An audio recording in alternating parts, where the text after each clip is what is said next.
នេះគឺជាវគ្គទី2នៃពិធីបុណ្យបញ្ចុះខណ្ឌនៃសីមាវត្តអង្គព្រលឹងដែលប្រព្រឹត្តទៅនៅក្នុងថ្ងៃប្រហោះទី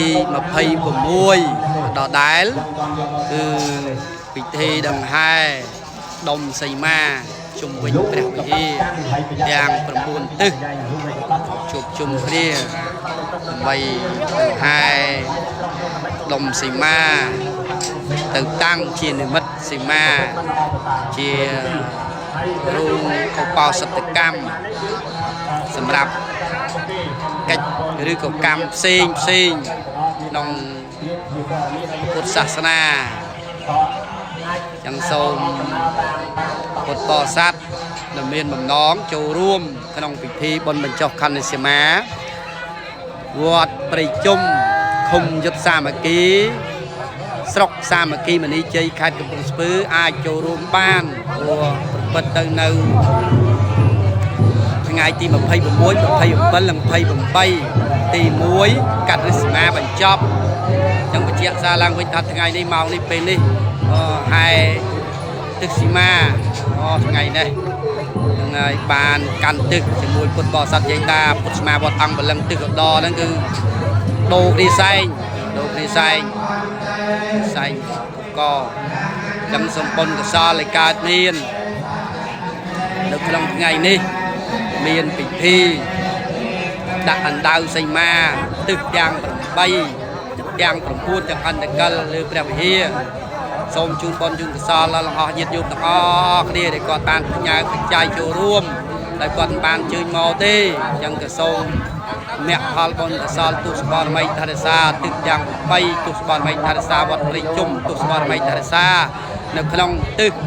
ឧត្តរទឹកខាងជើងយើងនេះជួយប្រោះព្រំឲ្យពរឲ្យជ័យដល់ញាតិញោមពុទ្ធបរិស័ទប្រុសស្រីដែលគាត់បានចូលរួមជាបច្ច័យនិងចូលរួមជាកម្លាំងជួយចាត់ចែងក្រាស់ក្រៃទាំងអស់ក៏សូមទេវតាឲ្យពរឲ្យជ័យប្រោះព្រំខ្លុំប្រសិទ្ធិឲ្យញាតិញោមគ្រប់ទិសទីទិសទាំង3ទៅចិត្តទៅឆ្ងាយក៏សូមឲ្យសុខសប្បាយទាំងទៅមករកកិច្ចការងារអ្វីក៏សូមបានជោគជ័យសម្រេចដោយមាត់ប្រកបដោយថានឹងទេវតាថែរក្សាជួយប្រោះព្រំខ្លុំប្រសិទ្ធិឲ្យញាតិញោមគ្រប់គ្នាទាំងអស់ក៏សូមឲ្យសំប្រកបជួបនៅពុទ្ធពរទាំង4ប្រការអាយុ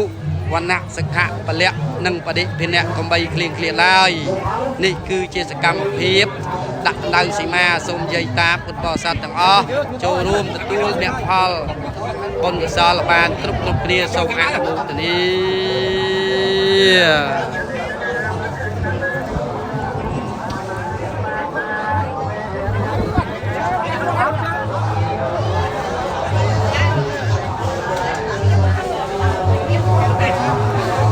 សូមគុណដែលជះនៃព្រះរតនត្រ័យគុណកៅទាំង3ពុទ្ធពធប្រសង្ឃព្រះអង្គយាងរក្សានៅចិត្តសន្ធិដ្ឋនៅខ្លួនសិរសាក្រឡាសាច់សូមទស្សបរមីជួយគុំក្រងរក្សាការពារកុំឲ្យមានមនុស្សអមនុស្សសត្រូវផងទាំងឡាយមកបៀតបៀនដល់ខាងសន្តានញាតិញោមក៏សូមគ្រប់ដំណើរទាំងអស់ឲ្យបានតែសេចក្តីសុខសេចក្តីចម្រើនទាំងទៅទៅមកប្រកបអ្វីបានជោគជ័យសម្រេចដោយសេចក្តីបំណងបងប្រាថ្នាគ្រប់គ្នា